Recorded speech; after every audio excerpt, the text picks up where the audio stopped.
All right, first and foremost, we give all praises to Yahweh by Hashem Yahweh Shai. I want to give a salute to all the brothers and sisters scattered across the four corners teaching this word with sincerity and charity. I want to talk about you finding your way. Are you why you can't find your way? And then when you think you're on the right path, that like you're doing what you're supposed to be doing, or you're doing what you think gonna make us happy, gonna make you happy, it end up bringing sorrow. It end up bringing sorrow. It end up bringing the exact opposite of what you wanted it to be. It ain't making you happy no more. You thought this was the greatest job. You thought, okay, well, this job, if I get this job, if I nail this one, this gonna be the one I'm gonna love. And then you wind up hating it. Why can't you find your way? In actuality, you should have learned that there is no finding your way. It's not in you. It's not for you to find your way. Spiritually. It's not in you to find your way. And that's why you was given a guide. You were given a guide so you won't have to sit up here and worry about, do I need to do this? Or do I need to do that? Or wait, what I'm saying? Am I supposed to be doing this? I got a talent and I'm doing this. And that, you know what I'm saying? And then you're not focusing on one thing because you being led by every Joe Blow that say something in your ear, like, you know what, you might be good. You might be a good model. You know what, you draw pretty good. You might need to go into, in some culinary, designing some cakes or something, man. You know what, you sound like you might be a good rapper. So you getting tossed to and fro with doctrines. Those are doctrines. You listening to those people and getting doctrines. You listening to Cardi B, you know what, I done toned up a little bit. Maybe I can go strip. Maybe I try amateur night.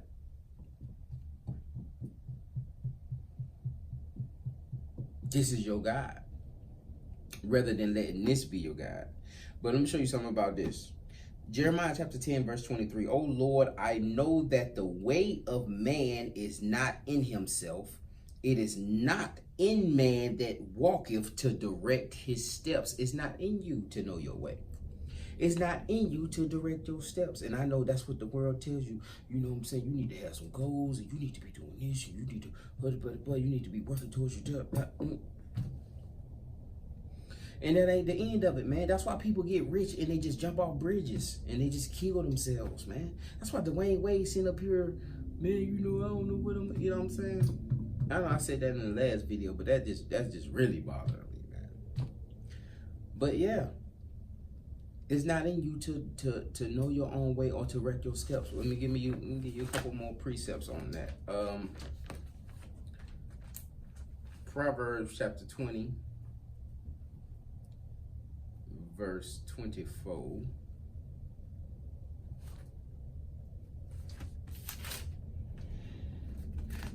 Man's goings are of the Lord. How can a man then understand his own way? How can you understand your own way? I don't know how I got here, man. I don't know how I got to this point. I don't know. I don't even remember no more when the switch turned on. But when it cuts on, it's not just an immediate boom and it's just bright. It's just a small light, and then it grows and grows and grows. And that's how the Ruach is. That's how the Holy Spirit is.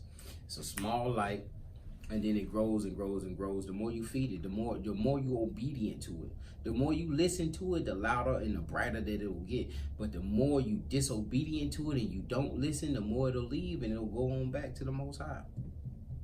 He'll take it away from you. I'm gonna give you one more precept on man not knowing his own way. Psalms 37 verse 23. The steps of a good man are ordered by the Lord, and he delighteth in his way. He delights in the way of the Lord.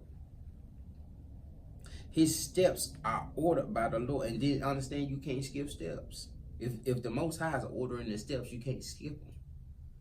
Deal with what's in front of you. Deal with everything that he puts in front of you, good or bad. It's lessons in it you don't understand. Don't be trying to figure it out and understand the way. Just deal with whatever the test is that puts in front of you. Deal with whatever the blessing is that's put in front of you.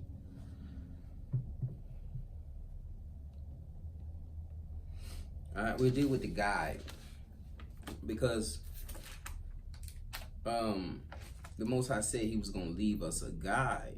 Yahweh was like, once he leaves, the Comforter was going to come in, and he was going to teach you all things. That was in John 14, verse 26 and 27. We're going to go to John. We're going to go to John chapter 16, verse 13. Howbeit, when he, the Spirit of truth, is come, he will guide you into all truth, for he will not speak of himself, but whatsoever he shall hear, that shall he speak, and he will show you things to come. He shall glorify me, for he shall receive of mine, and shall show it unto you. So your things are going to be revealed unto you. You're going to see, you're going to end up seeing the destination. The Ruach will end up showing you the destination. And that's just not something that will happen, boom, the first time. Or, you know what I'm saying? You're going to have to continue to be obedient to it. And then you may see, he may give you a glimpse on what's to come. He'll give you a glimpse on what's to come, and you'll see what your destination is. And then you'll start, you know what I'm saying? You'll start seeing the prepping, and then you'll start understanding all the other stuff that you went through. Once you give yourself over, you let him become the God. But if you don't, if you dismiss that Ruach and you're not listening to the Ruach, you're not listening to the Holy Spirit, that Holy Spirit will eventually leave you. That is your guide to this earth plane life that you live in now. This is what's gonna keep you and seal you in that redemption. We're gonna get into that too. Ephesians chapter 4 verse Ephesians chapter 4 verse 4 verse 30. 4 verse 30, but it's something I want to hit on. Should be after Galatians. But it's something I want to hit on too in verse 27. It says, verse 30, Ephesians chapter 4, verse 30, and grieve not the Holy Spirit of God, whereby ye are sealed unto the day of redemption. So don't grieve the Holy Spirit. This is the thing that's going to keep you sealed. This is the thing that can keep you walk. It's not you that keeps the law, statutes, and commandments. It's that Holy Spirit, man. It's the Ruach. It's Yahweh within you that's keeping these laws for you, man. That's helping you with your obedience. That's giving you the discipline. That's giving you the fear. Right? Grieve not the Holy Spirit. I'm going to show you what happens once you grieve the Holy Spirit and the Holy Spirit eventually leaves you. Once you let that, you get that light and it just simmers all the way down, and you get put on ice. So you get put on ice, and you'll just be sitting on the shelf, and the Most High not using that vessel no more. Once the Ruach leaves, watch verse 27. Neither give place to the devil. Neither give place to the devil. In that place, a better translation for that, neither give an opportunity to the devil. You become an opportunity for Satan. You become an opportunity for the adversary. You become an opportunity for your own flesh. You rebirth the flesh. You bring the flesh out again, man. You sanctify. You know what I'm saying? You pretty much doing a baptism of the flesh, man, and renewing the flesh. Instead of renewing, you know what I'm saying, the spirit, man, and becoming a new man, you renewing the old man. You putting the filth back on him, man. You defiling your garment. But you wanna once you, and I'm gonna show you too. I'm gonna show you what happens.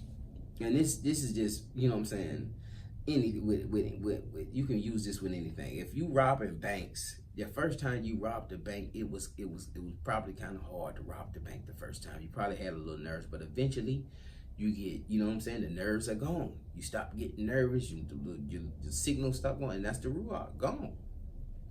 It was talking to a sister last Sabbath. She was pretty much out there doing there just in her drawers, man. You know what I'm saying? In a half tank top. She was a heavyweight. You know, I ain't gonna say she was a heavyweight, but she was a little, you know what I'm saying? She was a little overweight. But she was going to pole dancing classes. Shouldn't have had nothing like that on. And I asked her, you know what I'm saying? You know, we had a conversation, man. She said, sister actually sat out there about 40 minutes with us, you know, asking questions, and you know what I'm saying? You know what I'm saying? She sat there and ate it. You know what I'm saying? We was cutting it down pretty tough, and she sat there and took it, man. So, you know what I'm saying? Y'all willing to see the sister again. She have on she dressed modestly and have a dress on and a head wrap. But I asked her, you know what I'm saying? Were you dressing like that the first class? And she's like, no. I said, exactly. Because the first time you was nervous, and you had the bubble gut. You didn't want to be seen out there like that. You had something in you was telling you, you know what, I don't need to be dressing like that. And but eventually, once you start getting better, once you end up, you know what I'm saying, reaching some goals, and you actually got up there to climb up, you was able to climb up to the top of the ceiling on the pole. Then you was like, you know, I'm finna get my stripper pole outfit on. I'm finna go buy me some. You start buying stripper pole, and you know what I'm saying. These teachers, man, these engineers. She said, man, there's all kind of, you know what I'm saying, all kind of females in there, man, trying to be strippers because these whores are winning, and the whores are winning because men want whores. When men are, you know what I'm saying, they only doing what, you know what I'm saying, what these men are attracted to. So it's semi our fault. Not to give us all the blame, but yeah, we got some blame into it too, because we entertaining it instead of checking it, instead of saying, hey, you need to put some clothes on. But I don't want to go into that. But the stripper pole, she getting up there, she got a dopamine release, you know what I'm saying, and then start getting prideful. And not only that, sent a message out on Facebook. You know, we going to the pole dancing classes. So then she's spreading the doctrine of the pole dancing. She's spreading the Cardi B doctrine and the Jennifer Lopez doctrine. They just finna put out a movie now talking about hustlers. The little hustler movie they about to put out. So it's finna be a whole doctrine on a hustler. It's pretty much, it's gonna be equated to being a stripper. And that's gonna be the Cardi B, J-Lo doctrine. That's gonna be the religion. It's gonna be the religion of the streets and these females in the streets. These hood females, man. And they gonna be prideful. They're not gonna care. They ain't gonna have no dignity. And when a person has no dignity, they can sit up there and just twerk in front of the camera, twerk in front of the screen, and then put it on Facebook, put it on the world to see. Man, that's a demon. That's a demon, man. That ain't like the Ruach done totally left. And that's, again, that verse 27, neither give place to the devil. You giving the opportunity for Satan to take over that body and be like, you know what, I'm finna get on the pole. You were just making straight A's at Georgia State. So you need to understand that you got a guide. You don't have to go out here and figure these things out. Let me give you one thing, because to help you realize that, I almost forgot this too, man. Psalm chapter 51, verse 11, because once you realize that you've lost that guide, you need to be praying to the Most High that He send that guide back to you. Psalm chapter 51, verse 11, cast me not away from thy presence, and take not thy Holy Spirit from me. Restore unto me the joy of thy salvation, and uphold me with thy free spirit. Uphold me with thy generous, that's a better translation. Uphold me with thy generous spirit. Right? Restore unto me joy. And that's the kingdom, man. Joy, peace, righteousness. Do you have those things? Do you have that joy? Or like have your GPS took you to joy? Or is that joy of the world? It's a momentary joy. So those things that you might have just bought a house, but then 10 years later, that same house causing you grief, causing you sorrow, causing you depression, right? The income, the mortgage going up, the income doesn't stay the same, or it went down, or you done lost your job.